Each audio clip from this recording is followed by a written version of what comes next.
את נפשי היחידה.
להדר כבודו ומשכן מזבח חסים לקרני הודו.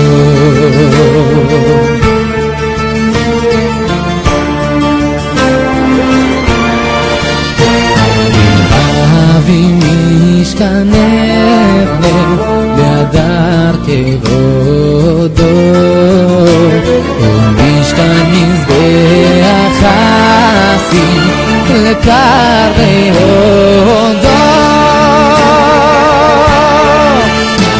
נר תמיד אקחי את אש העקדה ולקורבן אקריב לו את נפשי היחידה.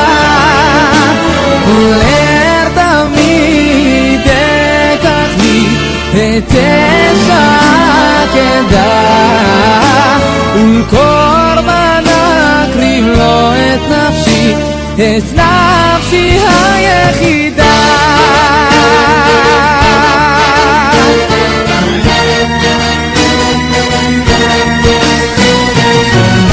אבי משכנך להדר כבודו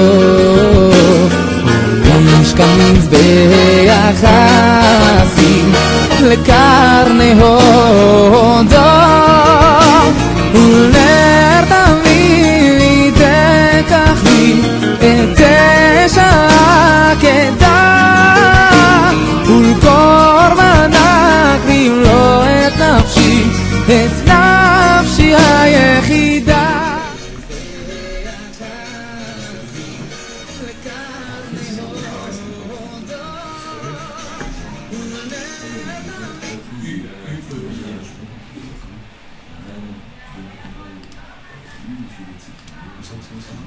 בוקר טוב.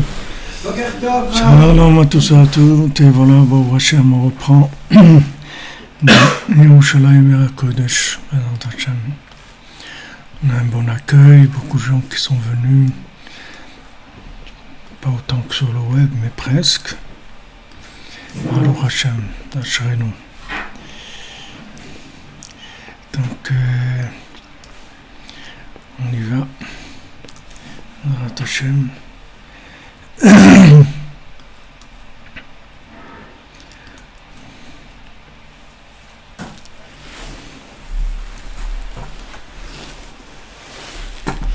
Alors, on est dans notre étude dans 352, on a commencé le Biur al-Ikutim.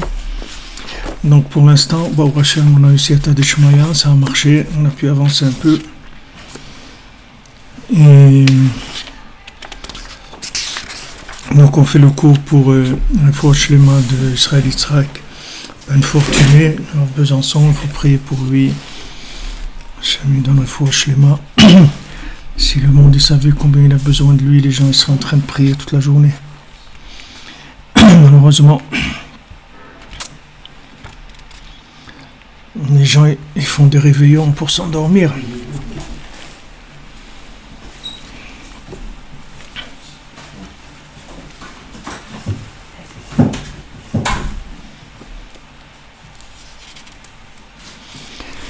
Alors, on est dans Od Dalet, dans Beora Lekutim. Vous l'avez dans les applications, ceux qui ont les applications là, de Torah dans le téléphone. Vous pouvez le suivre aussi là-bas. Je ferai des photocopies parce que comme on va rester dedans plusieurs semaines, il y a beaucoup de... C'est pas des études qui sont... On peut pas aller vite et en plus il y en a Baruch Hashem, il y en a pas mal. Donc on va rester dedans plusieurs semaines. Bezrat Hashem. Alors Od Dalet, Bezrat Hashem. Ouais, il a de Yerushalayim, il y a un Kodesh, Refoua Shlema pour Chaya Miriam Bat Mesoda. Od Dalet, Be'alat Nishmot Israël, Trila Be'marshava ou Bereshit Kol HaBriya, Hanal, Yesh Levaer Ke'en Amuva B'Ketve Arizal, She'em Omdim Kimimutza Ben Abore Yitbarach ou Ben Kol HaBriya Asher Zulatam. Donc du moment où il y a eu la pensée d'Hachem de créer les Neshamot Israël, c'est-à-dire c'est monté dans la pensée d'Hachem qu'il allait créer les Neshamot Israël. Le projet était dans la pensée d'Hachem. Du moment où Hachem il a décidé de créer les Neshamot Israël, c'est-à-dire c'est la première, comment on appelle ça, la première comment on dit ça en français, excroissance, la première excroissance d'Hachem. D'accord, en haut, il y a Hachem, il y a tout le système qui est en haut, des anges, etc. Mais tout ce qui est en haut, c'est pas une excroissance d'Hachem. D'accord? C'est-à-dire Hachem, il a créé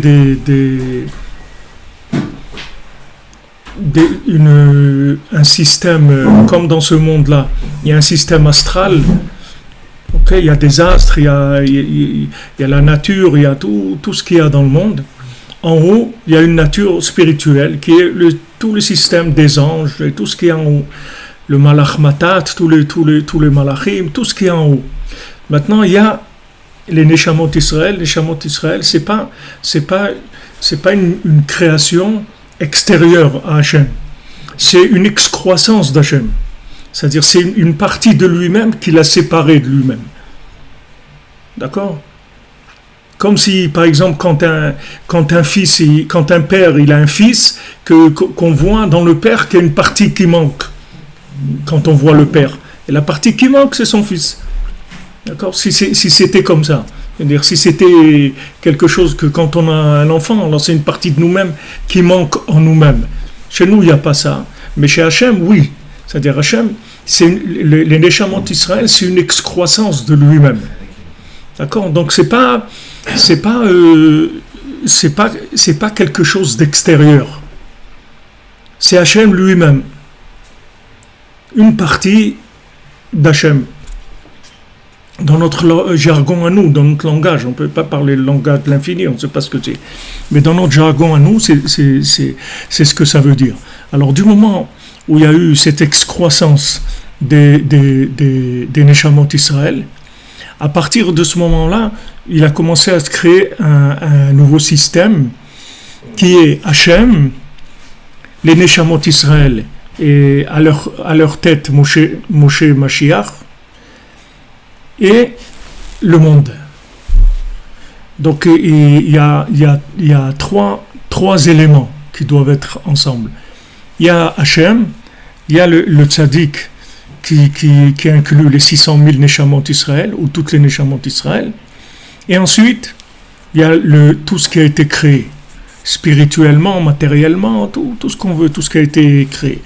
Alors, c'est du moment où il y a eu cette excroissance des Neshamot Israël qu'on va commencer à parler de Metziut, Mechuyav HaMetziut, Lo Mechuyav HaMetziut. Est-ce que Hachem il est obligé de maintenir le monde ? Il n'est pas obligé de maintenir le monde, oui. Du moment où il a créé une excroissance, il est obligé de créer le système qui va aider cette excroissance-là à se réinclure en lui.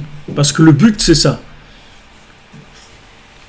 Le but, c'est que le fils, il redevienne le père. C'est-à-dire que le fils, il soit tellement le père qu'il redevienne le père.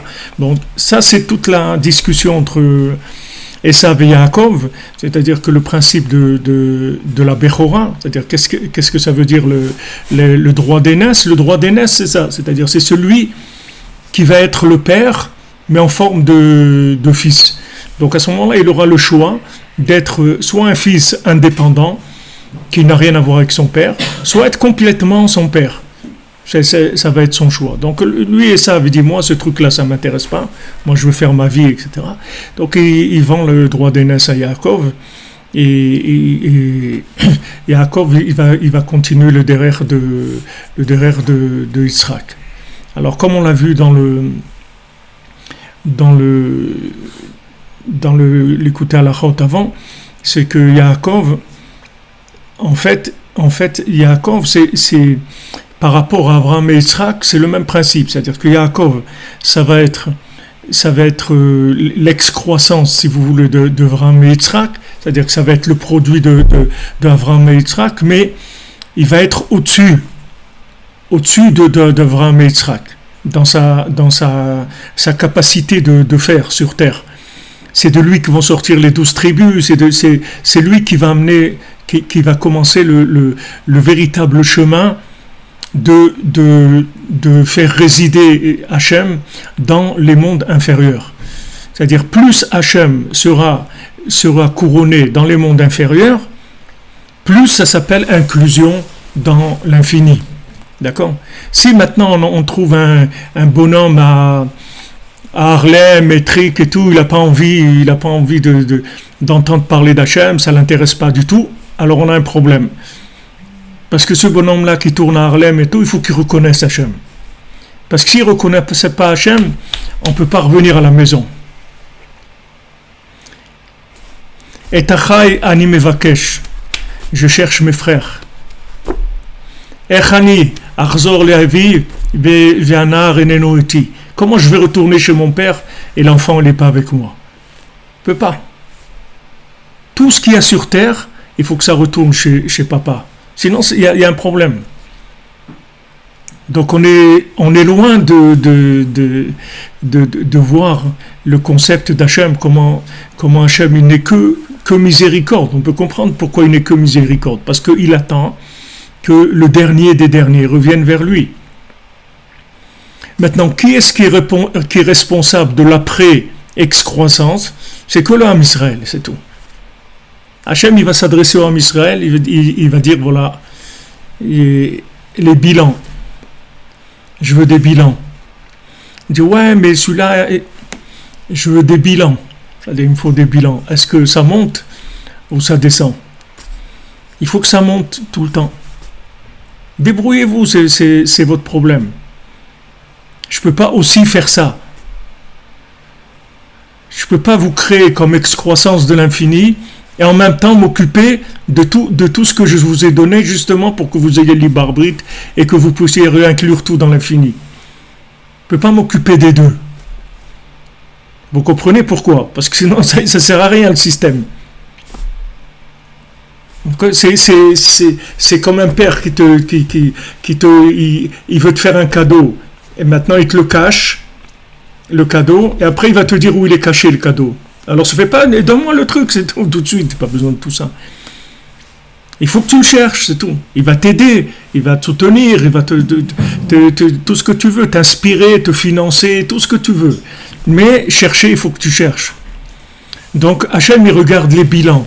Si le bilan ne monte pas dans le positif, c'est qu'il y a un manque de recherche, c'est tout. C'est que vous avez basculé dans l'autre côté, dans le côté des Esav. Donc, il ne faut pas accuser Esav, il ne faut pas accuser Ishmaël, il ne faut accuser personne. Il faut s'occuper de faire connaître Hachem, c'est tout. Et il n'y a aucune accusation qui tiendra le coup. Ne croyez pas qu'on va arriver, qu'on va dire ouais, mais on était en galoute et c'était dur et tout, et on a été maltraité, qu'il y a eu de la haine, il y a eu la Shoah, il y a eu tout ça. Tout ça, ça ne va pas marcher. Ne croyez pas que ça va marcher. On peut pas se débiner avec ça. Parce que le système, il est là. Donc, du coup, si le système, il est là, ça veut dire qu'il marche. Sinon, il ne serait plus là. Donc, le système, il marche et chacun, il a la responsabilité de ce qu'il est. Donc quand vous avez un enfant qui est pas majeur, s'il va casser la vitre du voisin, on va venir vous voir, vous allez la payer. Vous ne pouvez pas dire c'est pas moi qui ai cassé la vitre. Ton enfant, c'est toi.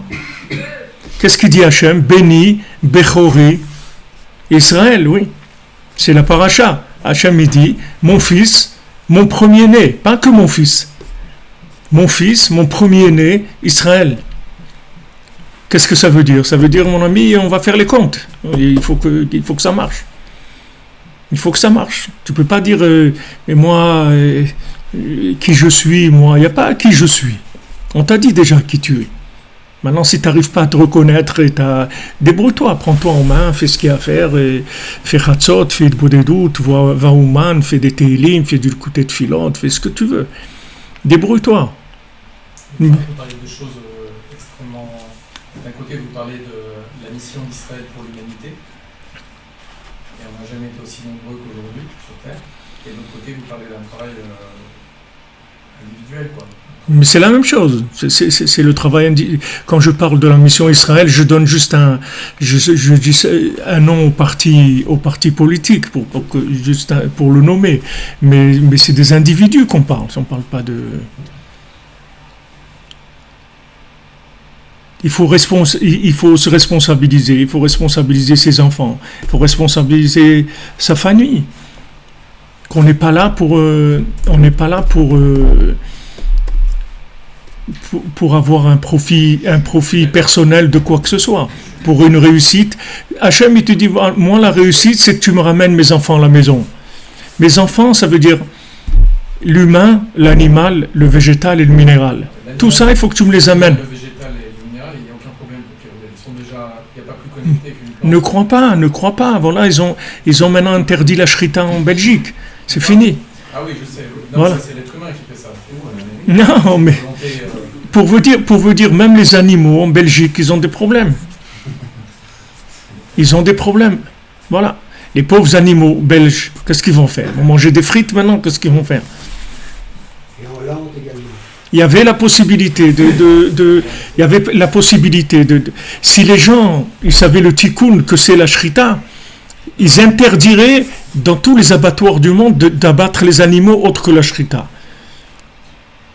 Parce que la shrita, c'est le tikkun du dibour, c'est la réparation, c'est de faire monter l'animal dans le médaber. C'est pour ça qu'on coupe à l'endroit de la gorge, et tout est calculé pour que l'animal il puisse s'élever. Au moment de la shrita, l'animal il s'élève dans le médaber, dans l'humain. Et eux, ils empêchent ça. Quand ils font quelque chose comme ça, ils empêchent ça. Et quand ils empêchent ça, ça devient une zone qui où il va y avoir des turbulences. Parce que quand on enlève ça, alors ça crée beaucoup de problèmes. Ça crée des problèmes de parnassa, ça crée des maladies, ça crée beaucoup de problèmes. Parce que on empêche de monter. C'est-à-dire si tu empêches celui qui se trouve au niveau animal de monter dans l'humain, il va se passer des problèmes. Ça fait des explosions, ça fait des problèmes. Mais eux, les gens qui font ça, eux, ils savent pas ça. Eux, ils savent pas ce qu'ils font. Non, Lionel. Ça fait partie d'un plan. Il n'y a pas de plan. Le plan, c'est le plan des ignorants, c'est tout. C'est des idiots, c'est des ignorants, ils savent pas. S'ils savaient les gens, ils vont pas s'auto-détruire. Les gens, ils vont pas s'auto-détruire. Ils savent pas, c'est tout. Vous pouvez pas dire un enfant, il sait. Un enfant, il sait pas, c'est tout. La Torah, elle l'a déresponsabilisé parce qu'il est pas responsable, c'est tout. Il n'est pas responsable. Maintenant, quand Hachem il dit béni Bechor Israël, ça veut dire que tu es mon fils et pas mon fils seulement, tu es mon fils l'aîné. Donc tu prends tes responsabilités. Notre responsabilité, c'est de faire avancer. Maintenant, si tu veux prendre tes responsabilités, tu fais ce que Rabbeinu te dit de faire. Tu fais Chatzot, tu fais Bodedout, tu fais Tikkun HaKlali, tu fais des Teilim, tu étudies la Halacha, tu vas au Uman, autant que tu peux. Et tu vas voir que ça va changer le monde. Et si tu fais pas ça, tu peux pas, le monde, il va pas changer. C'est pas en faisant des discours politiques avec les gens ou des rapports communautaires ou tout ce que vous voulez, c'est mignon, mais c'est pas ça qui va changer le monde. Pour changer le monde, il faut aller dans le plus profond du sommeil et réveiller le monde. Dans le plus profond du sommeil, il faut aller dans l'endroit le plus profond du Evenshtia, de là où il y a la pierre de fondation de tous les univers. C'est là-bas qu'il faut réveiller. Et si tu réveilles là-bas, tu vas voir que tout va se réveiller. Mais tu peux pas dire, tu pourras jamais dire c'est à cause de l'autre. Il n'y a pas. C'est un argument qui passe pas. Vous savez, dans la Torah, il n'y a pas de shaliach ledvar avera dans la Torah. C'est-à-dire, vous ne pouvez pas envoyer quelqu'un, vous dites à quelqu'un, tu vas voler là-bas. Tu vas aller voler. Alors lui, il vole, on l'attrape, il dit, c'est pas moi, c'est lui qui m'a dit de faire. Il y a pas, ça n'existe pas dans la Torah. Tout ce que tu fais, tu es responsable. C'est lui qui m'a dit, il n'y a pas, c'est lui qui t'a dit. Au Kotel, des fois, quand il y avait des fois des problèmes avec les gardes à l'entrée, il y a beaucoup de monde et tout. Alors, les gens qui font la sécurité, quand ils voient des religieux, en général, ils les font passer comme ça, parce que et des fois, non. Des fois, il y en a qui s'accrochent encore plus quand c'est un religieux. Alors, je dis, regarde ce que tu fais. Quelqu'un qui vient prier au Kotel, un juif qui vient prier au Kotel, tu l'empêches de rentrer au Kotel. C'est ça, il me dit, mais c'est pas moi je suis les ordres. Je dis, tu peux pas dire ça, mon ami. En shaliach ledvar avera. Ce que tu fais, c'est toi qui le fais. Tu prends la responsabilité. Et si ton patron demain il te dit que chaque religieux qui vient, il faut que tu donnes un coup de bâton sur la tête, tu vas le faire? Eh bien, il y a beaucoup qui ont quitté la police à cause de ça, parce que ça correspond pas avec leurs idées. Tu peux pas dire, les gens qui ont fait des massacres, les nazis et tout, ils n'ont pas dit j'ai exécuté des ordres. Ça n'existe pas dans la Torah. Parce que ça veut dire c'est l'irrespect de l'être humain, c'est-à-dire prendre l'être humain pour un irresponsable total, un esclave total, c'est-à-dire rien, que le bonhomme il vaut rien. Et ça c'est pas vrai. Tu peux pas dire à Hachem que tu vaux rien. Si quelqu'un même de très influent il te dit de faire quelque chose qui est interdit par la Torah, tu le fais pas. Du tout. Non seulement ça, mais quand il y a Rav Levi Yitzhak alav shalom, une fois il était dans des fiançailles d'un bachour, d'une famille, un jeune, d'une famille importante. Il y avait tous les rosh yeshiva, toutes les grandes yeshivot de Yerushalayim, Shivat Mir, tout le monde. Et ce bachour-là, il avait 30 ans. Alors il y a un des rochers yeshiva, hein, et voilà, ce bachour-là, regardez, il a attendu 30 ans pour se marier parce qu'il voulait étudier, il voulait vraiment se construire dans la Torah et tout. Quand il a fini de parler, Rav Levi Yitzhak, il s'est levé, il dit, je veux faire mecha'a. C'est ce qu'il a dit, c'est contre le Shulchan Aruch. C'est écrit dans Shulchan Aruch qu'on se marie à 18 ans. Zéro. Il s'est assis, c'est tout, sans histoire, sans crier, sans rien du tout. Mais il sait que s'il reste là, et il dit rien, ça va lui coûter quelque chose. Tu étais là, tu as entendu, tu es un homme important, on te suit, pourquoi tu n'as rien dit? Il faut dire. C'est vrai qu'il y a un côté où c'est dur, mais il y a un côté où c'est extraordinaire, parce qu'on te fait exister, on te donne ton importance. Tu n'es pas n'importe qui, tu n'es pas monsieur n'importe quoi. Quand tu fais quelque chose, quand tu dis quelque chose, tu l'as dit, tu l'as fait. Tu ne peux pas dire c'est l'autre qui m'a dit de faire. On voit, vous, par exemple, vous diffusez sur, ça fait quoi, 10 ans 10 ans que vous diffusez, qu'on a commencé à diffuser sur YouTube. Je le vois dans les commentaires, il y a une grosse partie des gens qui vous suivent qui ne sont pas juifs du tout. Ouais. Là, pas du tout. Ils adhèrent au message, et ils aiment Israël. Et il n'y a pas d'idéologie du tout politique dans ce que vous dites, rien. C'est que Hachem. Oui, le message, c'est vrai. Enfin, vous avez pris vos responsabilités et vous diffusez le message et les gens, ils adhèrent. Mais en même temps, moi, je crois qu'Esav, il fait un travail de sape qui est terrible, quoi. Et qui concerne, en fait, Hachem lui-même. C'est indépendamment de... La réaction, elle est normale. La réaction, elle est normale. Vous ne voulez pas que Esav, il va vous financer aussi votre truc. C'est normal que Esav réagisse, parce que vous êtes en train de lui enlever sa façon de vivre, c'est-à-dire toute son énergie. C'est normal qu'ils réagissent, mais c'est pas notre problème. Notre problème, c'est pas ça. Nous, on ne s'occupe pas de ça. Nous, on regarde là où il y a une faille, on s'infiltre, c'est tout. Là où on peut s'infiltrer, on s'infiltre.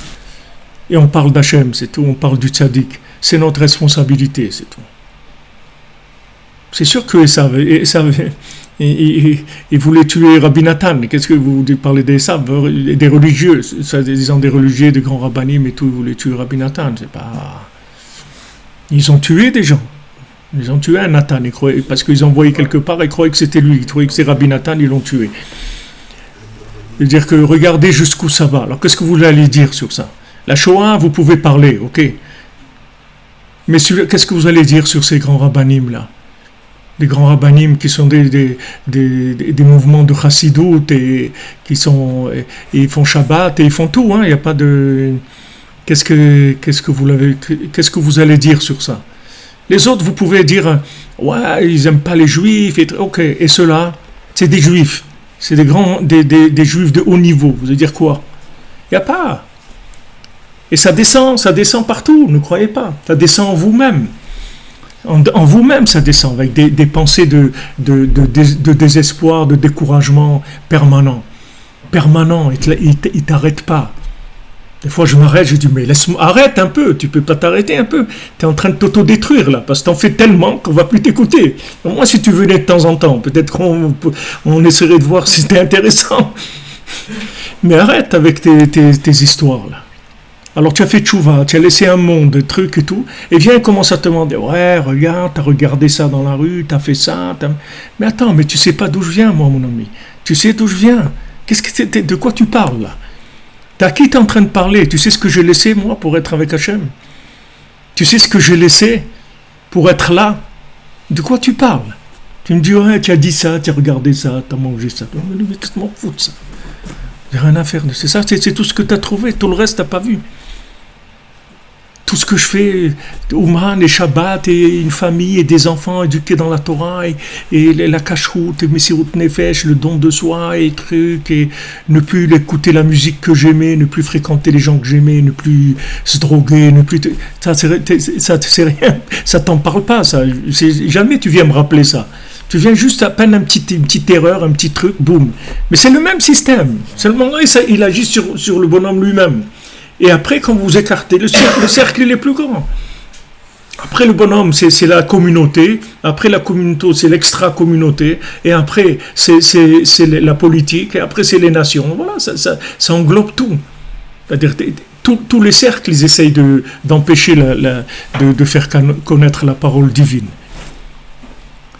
Donc il commence par... Mais il ne faut pas vous laisser à moi. Rabbi Nathan dit, tout le message de Rabbi Nathan, il est sur ça. Il te dit, il te responsabilise, il t'encourage, il te responsabilise.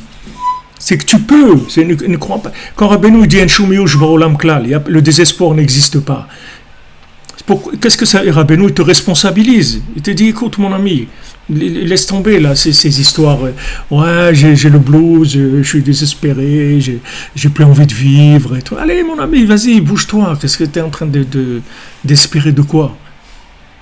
Tu es en train de te désespérer de quoi? Ouais, j'ai des problèmes. Alors, tu crois qu'avec ça, tu vas venir, tu vas leur raconter ces histoires, ils vont te dire ouais, c'est bien et tout. Et fais ce que tu as à faire, prends-toi en main, fais ce que tu as à faire. Mets ton réveil, lève-toi à Chatzot, fais de Bodedut, fais Tikkun HaKlali, fais du écouter de Filot, fais des Teilim, donne de la Tzedaka, va Ouman, aide des gens, parle de Rabbeinu, parle d'Hachem, fais. Voilà, la semaine dernière, il y a un non-juif qui est venu à Ouman d'Amérique et avec son fils, il voulait absolument que le petit il voulait venir à Ouman avant l'âge de 7 ans pour faire son Tikkun HaKlali. Et vous voyez le père, il vient avec son fils à Ouman avec un grand Tikkun HaKlali comme ça et le petit tellement ému de faire Tikkun HaKlali à Ouman. C'est fini, il n'y a pas de barrière. Vous comprenez? Moshe Rabbeinu, il prend ses responsabilités. Moshe Rabbeinu, il voulait faire sortir le Erev Rav, le Moshe Rabbeinu voulait faire sortir tout le monde. On ne fait pas le Hallel à Pessah parce que les Égyptiens ils sont morts noyés. Les gens ils disent ouais super, on les a eus et tout, mais c'est pas ça qu'Hachem il veut. Hachem ne veut pas que les Égyptiens ils se noient. Parce que sauf, qu'est-ce qu'il a dit? Michamocha, Hachem, en se noyant, Paro. S'il aurait dit, avant de se noyer, ça aurait été encore mieux. S'il nous avait accompagnés, en nous donnant de quoi faire des corbanotes et tout, dire, allez vers Hachem, allez vers Israël, allez, on vous aide. Si les nations faisaient ça, c'est ça qu'Hachem il veut. Hachem il veut pas qu'il nous empêche de construire en Judée-Samarie. Hachem il veut qu'il nous finance la Judée-Samarie. C'est pas qu'il nous empêche. Qu'ils prennent des résolutions dans le monde que 10% de toutes les trucs, le PIB de chaque pays dans le monde, il doit aller pour construire Israël. C'est à ça qu'on doit arriver. Tant qu'on n'y est pas, ça veut dire on ne doit pas se battre politiquement, on doit se battre. C'est dans l'oreiller qu'on doit se battre. C'est pas là-dedans. C'est contre l'oreiller qu'il faut se battre. C'est pas de la politique qu'il faut faire. Voilà, il y a, je sais pas, un qui représente les Français de l'étranger, ou je sais pas, un Meir Habib, je crois, il s'appelle. Il a dit que à l'ambassade, au consulat de France à Jérusalem, ils ont enlevé 20 000 électeurs. Ils les ont rayés, c'est tout. Pourquoi? On ne sait pas, il y a eu des erreurs. En tout cas, 20 000 voix, elles sont parties. Parce que Mistama, ils doivent voir vers quoi ils votent, ces gens-là. Ça ne les intéresse pas. Voilà, 20 000, ils les ont enlevés. Bon, on va faire une enquête, on va voir. Mais nous, on ne doit pas s'occuper de se battre sur le front extérieur. Nous, on doit se battre sur l'intérieur. C'est-à-dire que c'est pas que l'extérieur, il doit rien avoir du tout, mais de ça représenter 10%, c'est tout de l'investissement. 90%, ça s'investit sur l'intérieur. Parce que tout le problème, c'est qu'il y a des accusations, il y a des dynimes, il y a de la rigueur. On empêche, on ne veut pas laisser Hachem se révéler dans le monde. Donc il ne faut pas être un idiot, il faut que les gens ils sachent qu'on travaille tous pour la même cause. On est tous dans le même problème.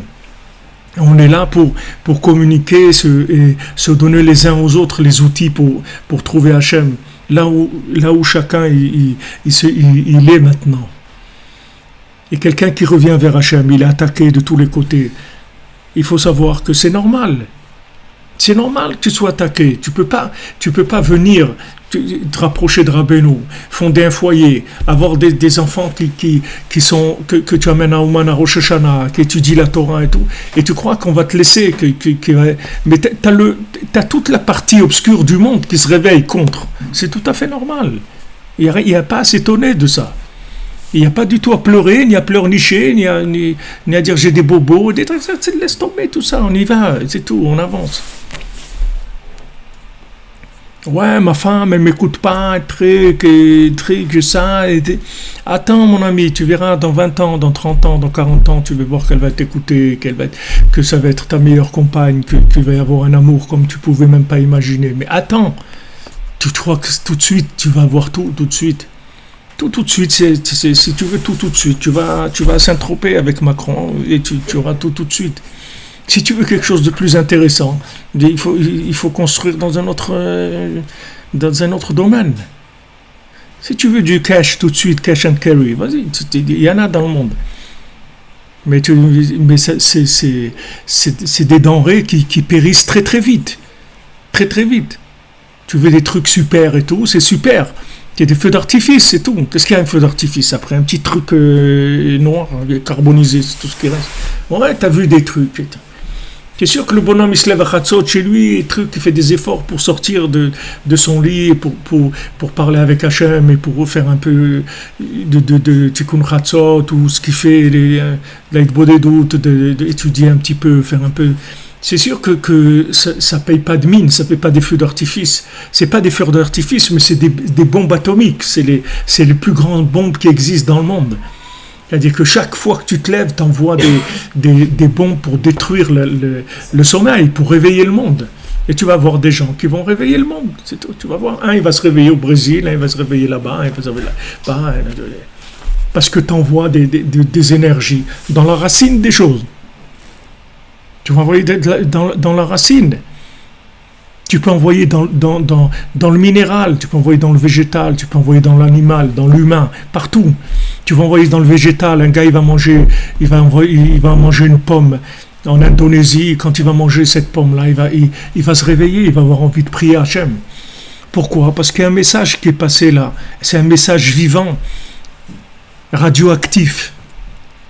Ce ne sont pas des messages qui sont... Si le message de Rabbeinu, il n'était pas comme ça, on ne pourrait pas être là aujourd'hui. Comment on peut être là aujourd'hui? Comment il peut y avoir 100 000 personnes qui se trouvent à Rosh Hashanah Ouman? Comment il peut y avoir des dizaines de milliers toute l'année qui viennent prier? Comment tu peux avoir à Sarah Betevet, dans le froid, à la neige, des bus entiers qui viennent d'hommes, de femmes, pas religieux, pas très... Voilà, les gens étaient à Sarah Betevet, on était là-bas avec notre ami Betzalel. Quels gens il y a là-bas? Ronnie, iffo santa Ronnie, là, qu'est-ce qu'il y a là-bas? Tu crois que tu vas trouver des Admourim? Mais pas d'Admourim, mon vieux. Il y a des pauvres types qui viennent, qui sont paumés. D'où ils sont venus, ces gens-là? D'où ils sont venus? Ils sont venus des gens qui luttent et qui envoient des messages. Je ne crois pas qu'il n'y a pas que des messages audio et vidéo. Il y a des messages audio qui vont dans des zones que tu ne peux pas imaginer ce que c'est. Parce que le tzaddik, il est partout. Le tzaddik qui est Sodolam, je vous le dis, il est partout. Le tzaddik, il règne sur tout. Moshe Rabbeinu, la Neshama de Moshe Rabbeinu, elle règne sur tout ce qui existe dans le monde. Tout ce qui est après l'infini, c'est maîtrisé par Moshe Rabbeinu, par le tzaddik. Tout ce qui est après l'infini, tout ce qui touche le fini, même au niveau des anges, c'est géré par le tzaddik.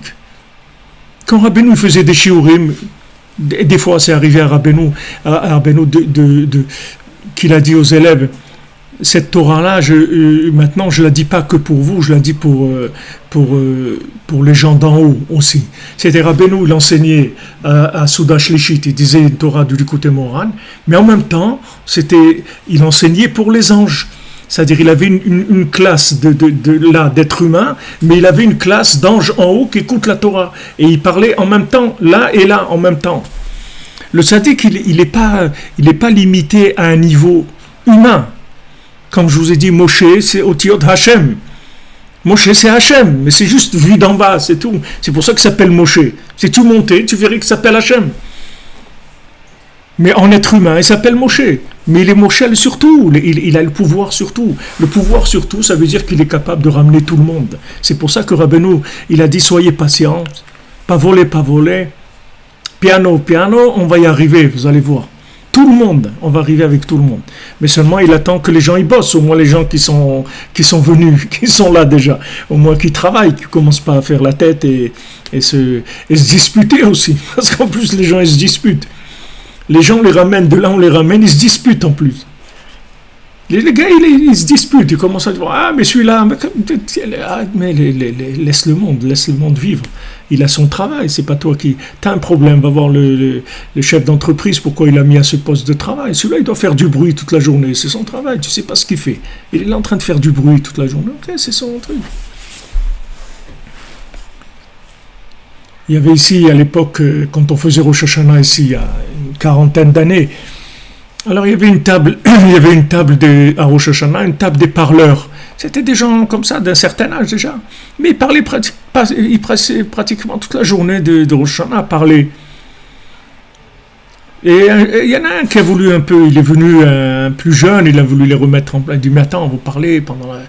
Alors, il a remis en place, et je ne peux même pas dire avec ma bouche ce qu'il lui a dit, mais il a remis en place, c'est-à-dire que le gars il est parti, il est plus revenu faire de réflexion. Laisse-les parler, c'est leur problème. Eux, ils sont là pour parler, c'est tout. L'autre il fait ça, l'autre il fait ça. Laisse les gens faire ce qu'ils ont à faire.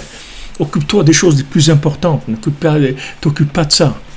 Occupe-toi des choses plus importantes, de savoir quels sont les points qui sont les points principaux, primordiaux pour pouvoir diffuser. En tout cas, tu sais que si tu te lèves à Chatzot, si tu fais Hitbo des doutes, si tu fais les Etzot de Rabbeinu, t'envoies des messages de conscience, de présence divine dans les zones les plus éloignées qu'il y a. Et plus tu viens de loin, et plus tu peux parler avec les zones éloignées. C'est pour ça qu'on t'a mis là-bas. Et si on te maintient la tête dans les égouts, c'est parce qu'on veut que tu parles dans les égouts. Parce que si on voulait que tu parles à la Maison Blanche, on t'aurait mis à la Maison Blanche. Si on t'a mis dans les égouts, c'est que tu dois faire des bruits qui sont entendus par les gens des égouts. Parce que les gens qui sont dans les égouts, ils ont une façon de parler, ils ont une sensibilité. Alors on te maintient là-bas, parce que tu dois parler, mais il ne faut pas que toi tu te décourages. Parce que tu veux être quoi ? Tu veux être quoi ? Une vedette du judaïsme ? Tu veux être un homme réussi dans le système sociopolitique du judaïsme ? Tu veux quoi ? Tu viens au Mana Hoshana, tu fais ce que Rabbeinu te dit de faire, c'est tout. Tu as des comptes à rendre à personne. Tu as de comptes à rendre à personne. Fais ce que tu as à faire, c'est tout. Si tu tombes, c'est Hachem qui te fait tomber, parce que tu dois parler là-bas. Tu dois parler au rampant. Pour que tu parles au rampant, il faut que tu rampes. Et si un jour tu dois parler aux gens debout, tu seras debout, c'est tout. Mais en général, Rabbeinu dit, en général, je prends les gens, les chefs des choses, des pires qu'il y a dans le monde, je les ramène. Et ça, eux, c'est mes porte-parole. Maintenant, le gars, il vient, il est le chef des gens qui vivent dans les égouts. Maintenant, il veut changer, il veut plus, ça n'intéresse plus ça. Il a envie de devenir une personnalité dans la Torah. Mais c'est pas pour ça qu'on t'a amené. Des personnalités, on a eu des personnalités comme jamais tu pourras devenir. Même si tu jeûnes et tu pries et tu étudies toute ta vie, tu ne deviendras pas comme eux. Donc c'est pas de ça qu'on a besoin aujourd'hui. Aujourd'hui, on a besoin des gens qui connaissent le langage des égouts. Parce qu'il y a beaucoup de gens qui habitent dans les égouts. Donc il y a besoin de gens qui savent parler le langage des égouts. Donc viens pas te plaindre, c'est pour ça qu'on t'a embauché. Si tu veux devenir mieux, on n'a plus besoin de toi. Il y en a eu déjà, des gens comme ça. On n'a pas besoin de toi.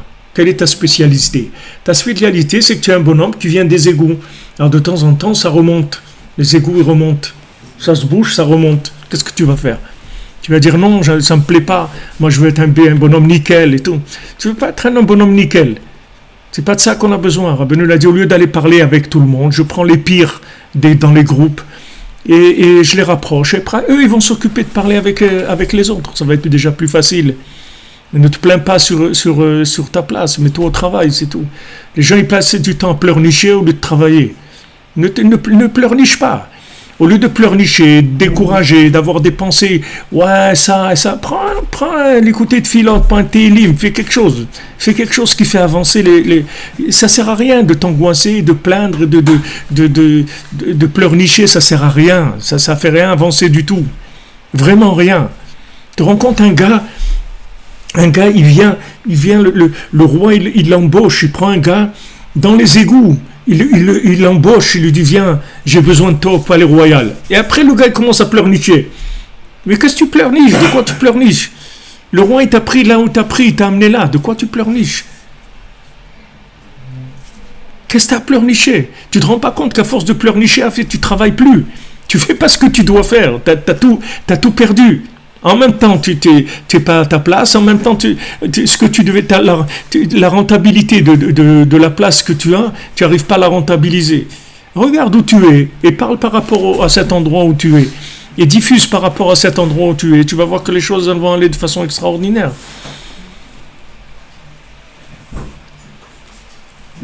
Les Breslevers, ils disaient à Ouman, il disait, la seule chose qu'on demande à quelqu'un qui a connu Rabbi Nachman, quand il quitte ce monde, après 120 ans, on lui demande, tu avais un rave, oui, Rabbi Nachman, mais pourquoi tu ne l'as pas écouté ? C'est tout. C'est tout ce qu'on demande. Le reste, après, c'est des détails. Tu avais un rave, qu'est-ce qu'il t'a dit, ce rave ? T'as dit, Ouman Rosh Hashanah, Chatzot, Idbodedut, Tikkun HaKlali, Shulchan Aruch, ok, tu as fait ça ?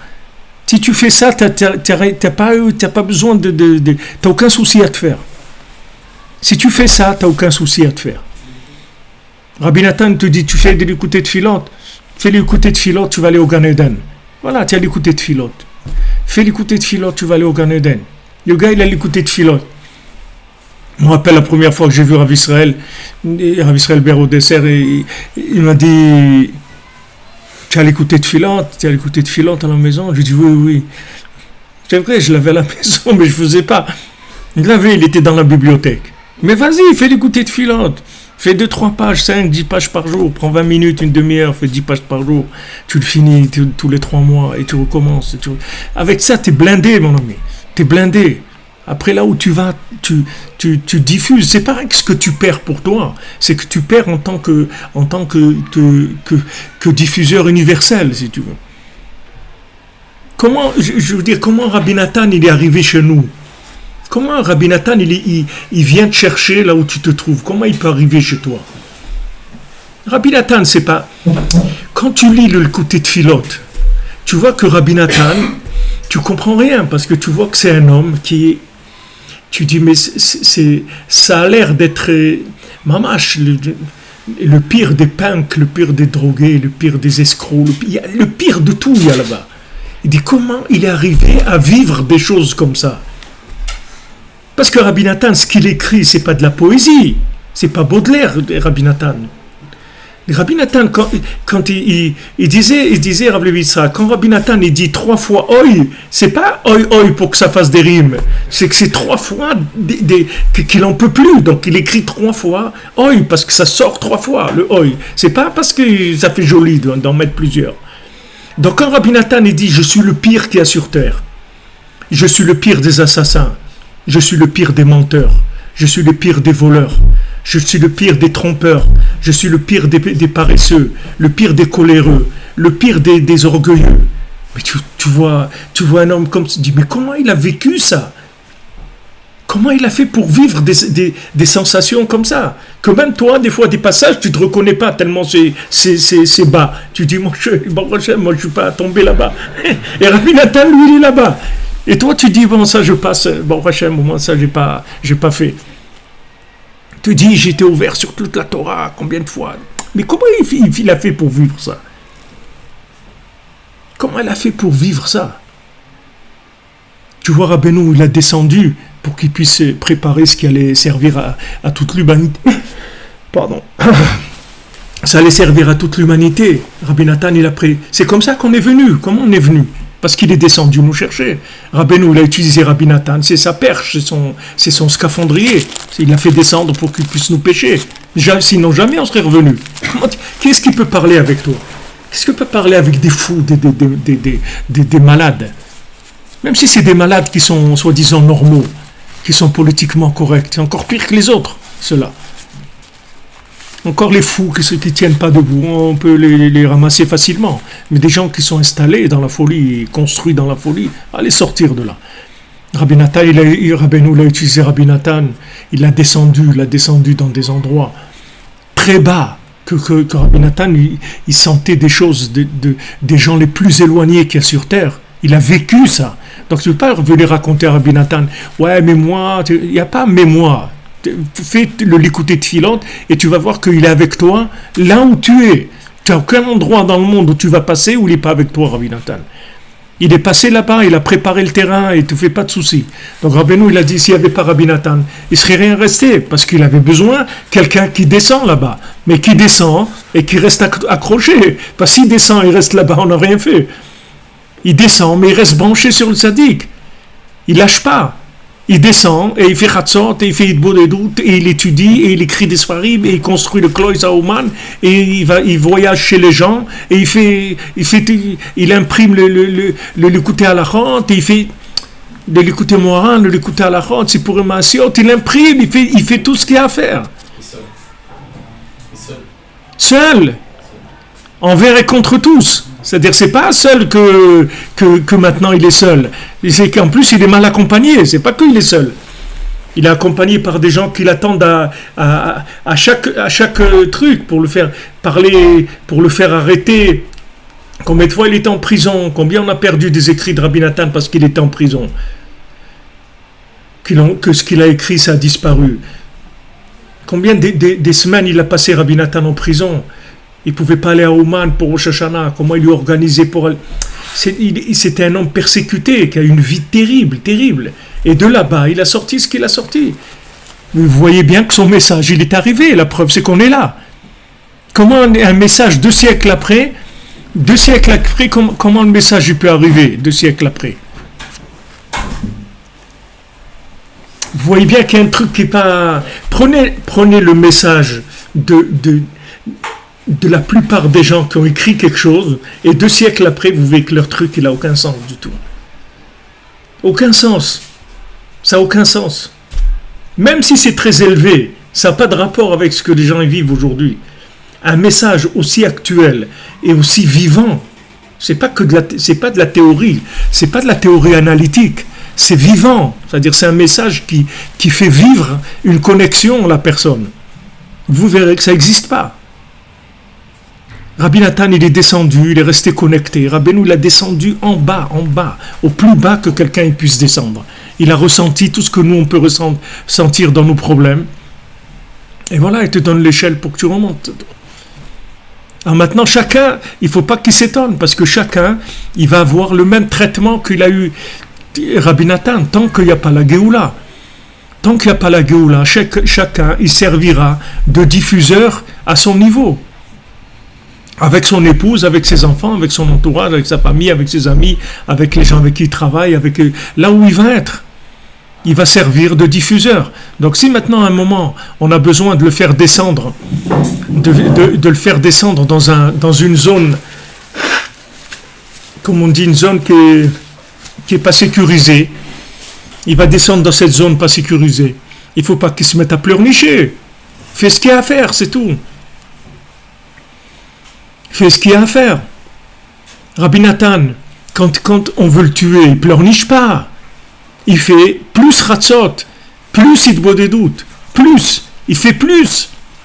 Parce qu'il sait que quand on descend dans des zones non sécurisées, ça veut dire que la diffusion, elle est au maximum maintenant, elle est au top. Puisque tu te trouves maintenant dans des zones où on ne va pas là-bas, d'habitude. Donc tu te trouves dans une zone où tu peux aller diffuser comme tu n'as jamais diffusé. Donc Rabbi Nathan, il rajoute. Au lieu de pleurnicher, il rajoute. Maintenant que tu vois que tu es attaqué, que tes trucs, le tiara est attaqué, de là, qu'est-ce que tu fais? Pleurnicher, ne pleurniche pas. Fais ce qu'il y a à faire, fais plus. Parce que tu te trouves dans une zone où la terre, elle est même pas labourée encore. On n'a même pas commencé à labourer ces endroits. Alors ne pleure pas, vas-y, fais ce que tu as à faire. Donc ça, c'est par rapport à ce qu'il dit ici, je reprends juste les quelques mots. Be'alat neshamot Israël bemarshava. Quand il a fait monter Hachem les âmes du peuple juif dans la pensée, ou bereshit kol bria, trila bemarshava bereshit kol bria. C'est-à-dire que l'origine de tout ce qui a été créé, de toute création qui est sur terre. Yesh levayer kain amuva bekitve Arizal. On peut expliquer par rapport à ce qu'il dit le Arizal, Shehem omdim kememutsa ben abore itbar, qu'ils se tiennent comme intermédiaires entre Hachem ou ben kolabria, Asher zulatam, et entre Hachem et toute la création qui se trouve face à eux. C'est-à-dire qu'ils se trouvent là, ils proviennent de l'infini, et en même temps, ils sont complètement confrontés à un monde qu'ils doivent connecter. Voilà, on te donne une classe, on te dit voilà, ces élèves-là, eh ben, tu dois t'en occuper, c'est tout.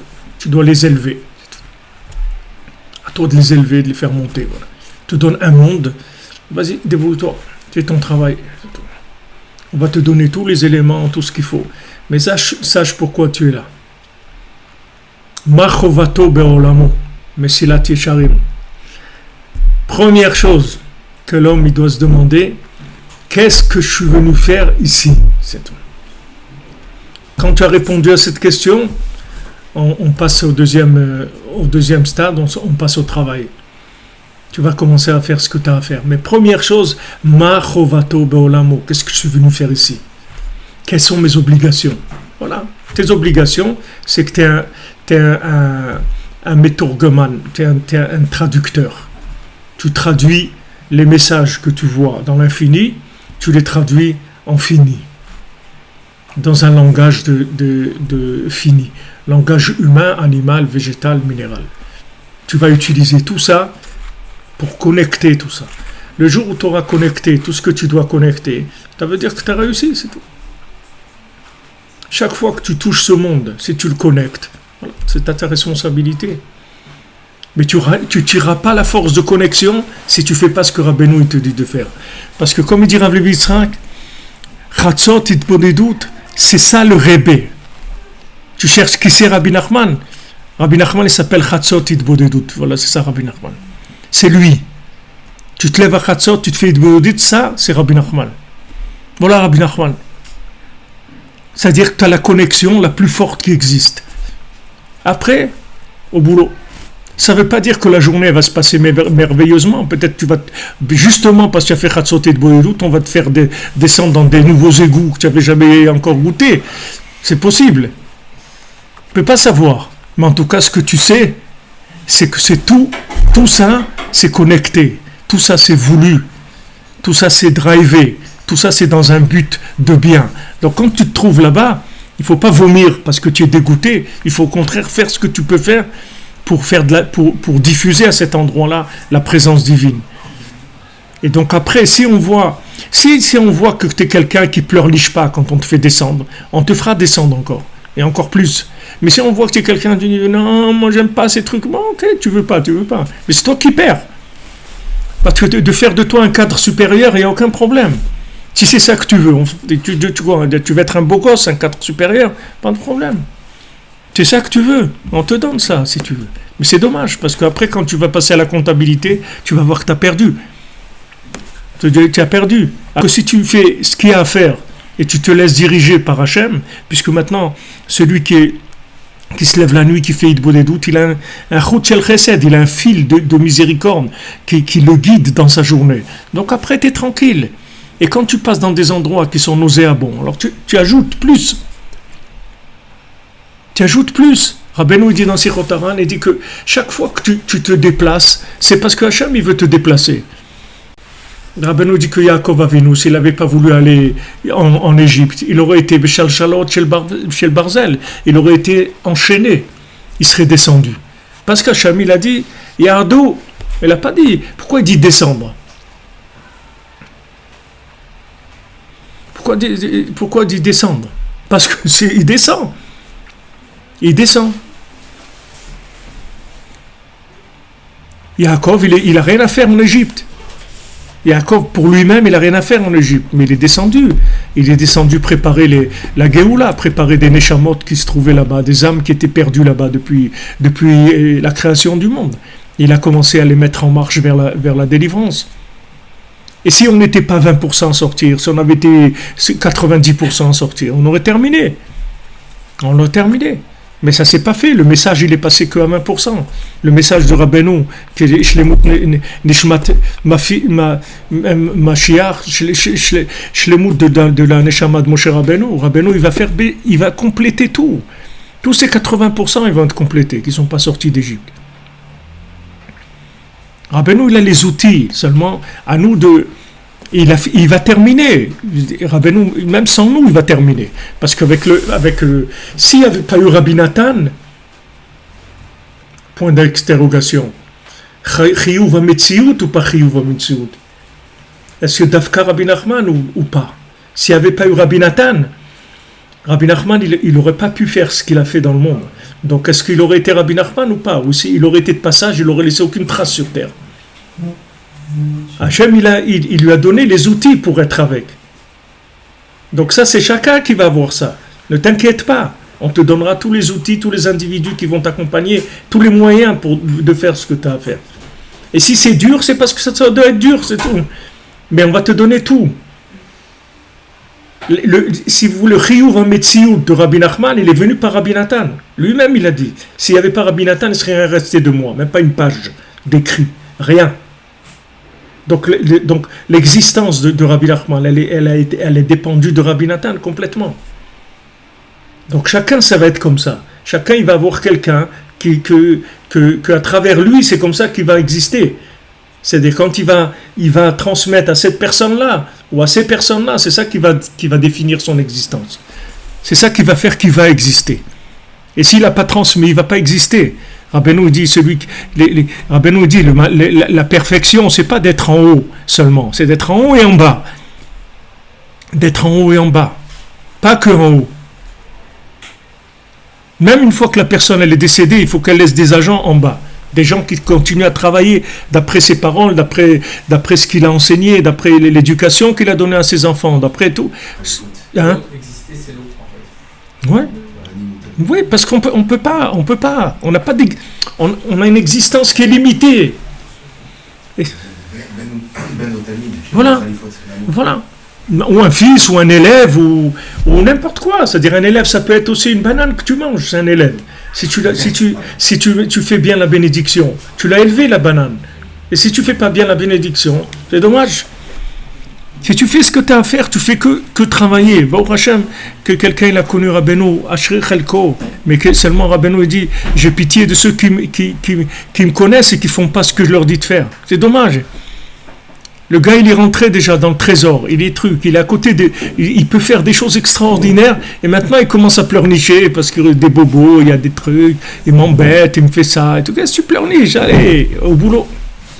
Bezrat Hashem, Be'atzlacha, bonne journée, on se retrouve demain, Bezrat Hashem. Que des bonnes nouvelles pour tous, pour toutes.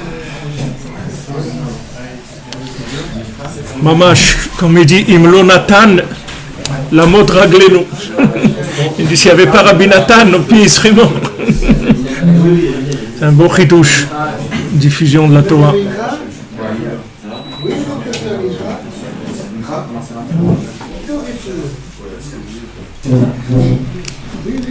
Bonne journée les amis, que de bonnes nouvelles.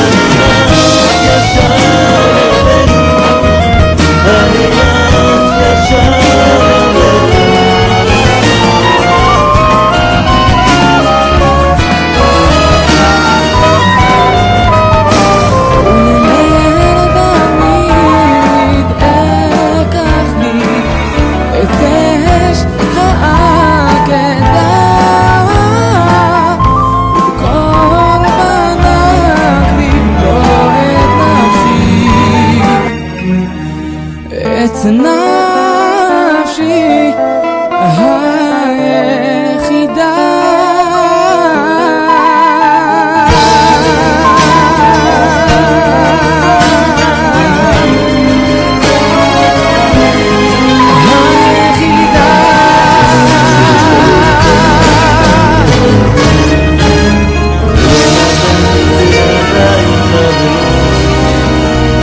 אותו רבי נפתלי בחלום, והמראה נורא והיום.